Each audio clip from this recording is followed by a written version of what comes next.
ఇసుక phone tapping కేసులో BRS మాజీ ఎంపీ కేసీఆర్ మేనల్లుడు జోగినపల్లి సంతోష్ రావు సిట్ విచారణ అయితే ఎదుర్కొంటున్నారు. జూబ్లీహిల్స్ ఏసీపీ కార్యాలయంలో 3 గంటలుగా ఈ విచారణ జరుగుతోంది. ఎస్ఐబి ఓఎస్డీ ప్రభాకర్ రావు నియామకంలో ఎవరి పాత్ర ఉంది? పదవి విరమణ చేసిన అధికారికి కీలక బాధ్యతలు అప్పగించమని ఆదేశాలిచ్చిందెవరు అనే కోణంలో సంతోష్ రావును సిట్ ప్రశ్నిస్తున్నట్టుగా సమాచారం. కేసీఆర్ సీఎంగా ఉన్న సమయంలో అన్ని వ్యవహారాలు చక్కబెట్టడంలో సంతోష్ రావు కీలకంగా వ్యవహరించారు. దీంతో ట్యాపింగ్ కు గురైన నంబర్లపై సంతోష్ రావు నుంచి సిట్ స్టేట్మెంట్ తీసుకుంటోంది.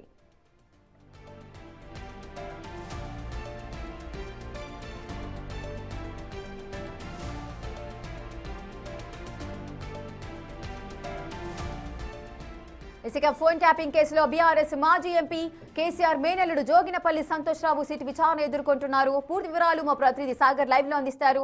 సాగర్, అసలు సంతోష్ రావు విచారణ ఏ విధంగా జరుగుతోంది? ఇప్పటి వరకు ఎన్ని గంటలుగా విచారణ అయితే జరుగుతోంది? ఎటువంటి క్వశ్చన్స్ ఇస్తున్నారు?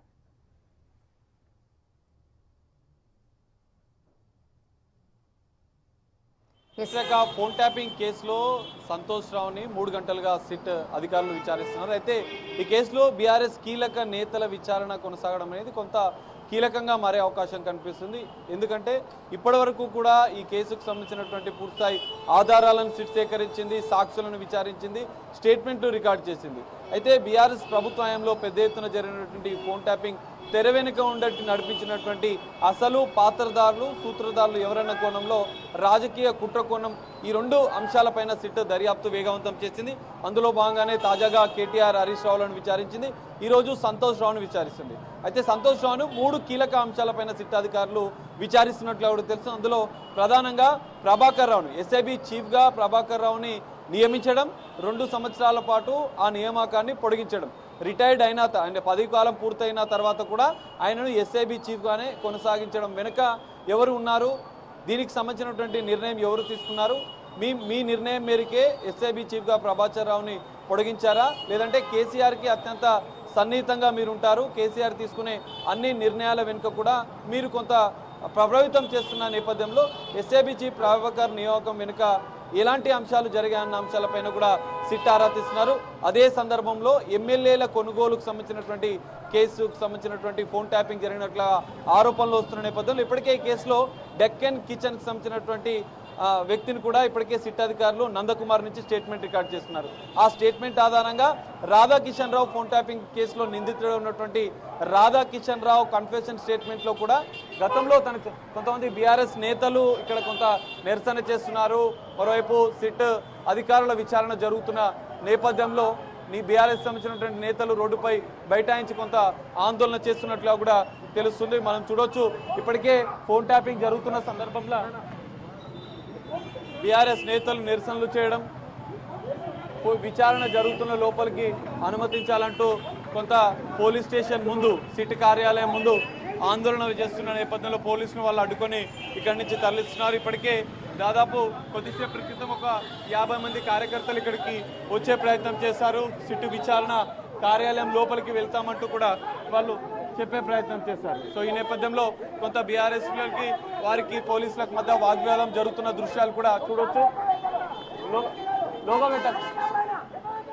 వాగ్వాదం జరుగుతుంది, పోలీసులకు వారికి మధ్య, బీఆర్ఎస్ నేతలకి కార్యకర్తలకు మధ్య వాగ్వాదం జరుగుతుంది. సో పోలీసులు సిట్ కార్యాలయం వద్దకు వారిని అనుమతించలేదు. అక్కడి నుంచి వెళ్ళిపోమన్న నేపథ్యంలో కొంత ఉద్రిక్తత పరిస్థితులు అయితే మనకి ఇక్కడ కనిపిస్తున్నాయి. బీఆర్ఎస్ నేతల్ని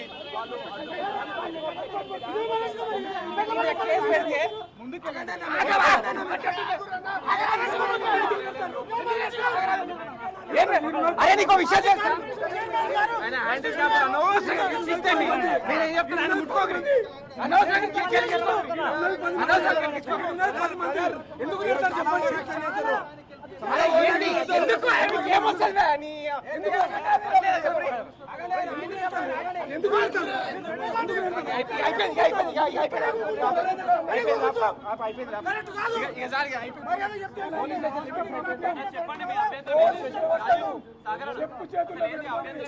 నేనేమంటున్నా, ఆయన హ్యాండిక్యాప్డ్, సెక్షన్ 144 సెక్షన్ కూడా లేదు, ఇది పోలీస్ స్టేషన్ లిమిట్స్ కూడా కాదు. వాళ్ళకి ఏమైతుంది అర్థం కావట్లేదు. ప్రజాస్వామ్యం నిలబడతానికి కూడా హక్కు లేదా? ఇలా నిలబడతాను కూడా హక్కు లేని పరిస్థితి. ఎలా 144 సెక్షన్ పెట్టినరా? మీరు 144 సెక్షన్ పెడితే మేము వస్తే తప్పు. మామూలుగా మాకు మా రాజ్యసభ సభ్యులు బయటకు వచ్చినప్పుడు ఆయనకు ఓదార్పుగా, ఆయన ఉద్యమ నాయకుడు, పార్టీలో సీనియర్ నాయకుడు పనిచేసింది కాబట్టి మేము కలుస్తానికి వచ్చినాం. దాంట్లో తప్పేం కనిపిస్తా ఉంది మీకు? వాళ్ళకేం పని లేదు కదా, వాళ్ళకేం పని కావాలి ఇలా రోజులకు పోలీసులకు? ఇలా పోలీసు వాళ్ళు కాదు, వాళ్ళు ఇలా కాంగ్రెస్ కార్యకర్తలుగా పని చేస్తా ఉన్నారు. ఇలా ఎంతో మంది వస్తుంటారు. ఇలా ఏమైనా ట్రాఫిక్ జామ్ అయిందా, ఇక్కడ ఏమైనా ఇబ్బంది పెట్టినామా? అటువంటి పరిస్థితులు ఏం కూడా లేవు కాబట్టి వాళ్ళకి చేస్తా ఉన్నారు.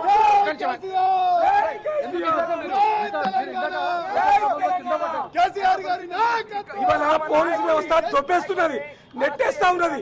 ఎందుకు నెట్టేస్తున్నామని అడుగుతున్నాం మేము. అరే ఇది రోడ్ అండి, రోడ్ కాడ నిలబడద్దా?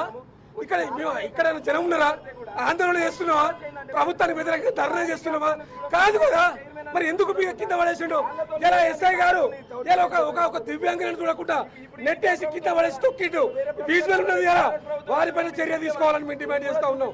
ఇలా ఇంకొకటి, ఒక పక్క ఈ బీఆర్ఎస్ పార్టీ శ్రేణులంతా కూడా ఇలా బొగ్గు కుంభకోణం పైన స్కామ్ జరిగిందని చెప్పి ఆందోళన చేస్తా ఉంటే, బట్టబయలు చేస్తా ఉంటే, మరో పక్క గవర్నర్ గారికి కూడా కలిసి అన్ని ఆధారాలతో సహా ఇచ్చినాక కూడా ఇలా దీన్ని ఎందుకు డైవర్షన్ కాదా? ఇది ఈ డైవర్షన్ కుట్ర ఒక పక్క చేస్తా ఉన్నది.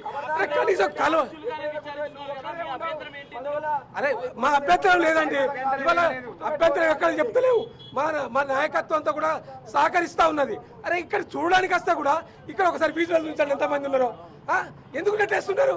అరే మీరున్నంత మంది కూడా మీకు ఇక్కడ లేం కదా, మమ్మల్ని ఎందుకు నెట్టేస్తున్నారు? ఎందుకు మమ్మల్ని చెప్తున్నారు? మీకు ఎందుకు అంత భయం? మిమ్మల్ని ఎవరు అంటున్నావా? డౌట్ ఎవరు అంటున్నావా? ఎందుకంత భయం మీకు? నిలబడద్దు ఇక్కడ. ఇది పరిస్థితి. ఫోన్ ట్యాపింగ్ విచారణ జరుగుతున్న సందర్భంగా బీఆర్ఎస్ నేతలు విచారణ జరుగుతున్నటువంటి కార్యాలయం ముందుకి రావడం, కొంత పోలీసులకు వారికి ఉద్రిక్తత పరిస్థితులు. పోలీసులు సిట్ కార్యాలయం ముందు అయితే బీఆర్ఎస్ నేతలను ఎవరిని అనుమతించడం లేదు, కార్యకర్తలను ఎవరిని అనుమతించడం లేదు. అక్కడికి వచ్చినటువంటి వారిని కూడా వెంటనే అక్కడి నుంచి తరలించేస్తున్న పరిస్థితి కనిపిస్తుంది. అయితే ప్రధానంగా 3 గంటలకు పైగా విచారణ కొనసాగుతున్న నేపథ్యంలో గతంలో విచారించినటువంటి ఇప్పుడు హరీష్ రావునే కావచ్చు, ఇటు కేటీఆర్నే కావచ్చు, ఇప్పటికే సిట్ అధికారులు విచారించారు, వారి యొక్క స్టేట్మెంట్ రికార్డ్ చేసుకున్నారు, కొన్ని ఆధారాలను ముందుంచి కూడా కొన్ని ప్రశ్నలు వేశారు. సో గతంలో విచారించినటువంటి బీఆర్ఎస్ నేతల స్టేట్మెంట్ల ఆధారంగా కూడా విచారిస్తున్నట్లుగా కూడా తెలుస్తోంది. సో ఫోన్ ట్యాపింగ్ ఎంటైర్ ఎపిసోడ్లో బీఆర్ఎస్ నేతల విచారణ అనేది కొంత కీలకంగా మారుతున్న పరిస్థితి. ఇప్పటికే బీఆర్ఎస్ కీలక నేత, ఎందుకంటే గతంలో సంతోష్ రావు రాజ్యసభ ఎంపీగా ఉన్నారు, కేసీఆర్ కుటుంబానికి అత్యంత సన్నిహితుడు. ప్రగతి భవన్ గతంలో ప్రభుత్వ హయాంలో ఉన్నటువంటి కేసీఆర్ అధికారిక నివాసం నుంచి ఏది బయటికి రావాలన్నా, ఏది లోపలికి వెళ్ళాలన్నా, కేసీఆర్ని ఎవరికి కలవాలన్నా కూడా మొదట సంతోష్ రావుని కలవాలి. సంతోష్ రావును అనుమతించిన అనంతరమే కేసీఆర్ని కలిసే అలాంటి పరిస్థితులు ఉంటుండే.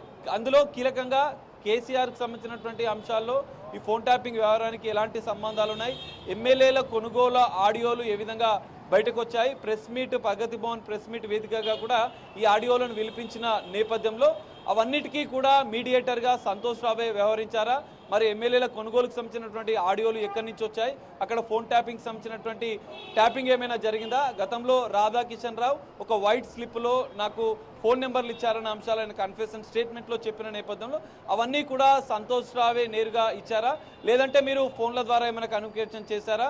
ఎందుకంటే ఎస్ఐబి ప్రభాకర్ రావుతో, ఇటు డీసీపీ రాధాకిషన్ రావుతో, ఈ కేసులో A1గా ఉన్నటువంటి ప్రభాకర్ రావు మిగతా నిందితులతో మీరు తరచుగా ఫోన్ కాల్స్, వాట్సాప్ చాట్స్ మాట్లాడేవారు. ఏ అంశంపైన మీరు మాట్లాడేవారు, ఎందుకు మాట్లాడేవారు, ఏ ఆదేశాలు మీకు ఇచ్చారు, కేసీఆర్కు వాళ్ళు చెప్పినటువంటి ఆదేశాలు సమాచారం అంతా మీరే చేరవేశారా అన్న అంశాలపైన కూడా సుదీర్ఘంగా సంతోష్ రావు విచారణ కొనసాగుతుంది. సో ఇక్కడ 3 కీలక నేతల బీఆర్ఎస్ నేతల ఫోన్ ట్యాపింగ్ కేసులో విచారణ జరుగుతున్న నేపథ్యంలో నెక్స్ట్ ఎవరి విచారణ జరగబోతుంది అనేది కొంత ఉత్కంఠగా మారుతున్న పరిస్థితి అయితే కనిపిస్తుంది. సో మరికొంతసేపు అయితే విచారణ జరిగే అవకాశాలు ఉన్నాయి.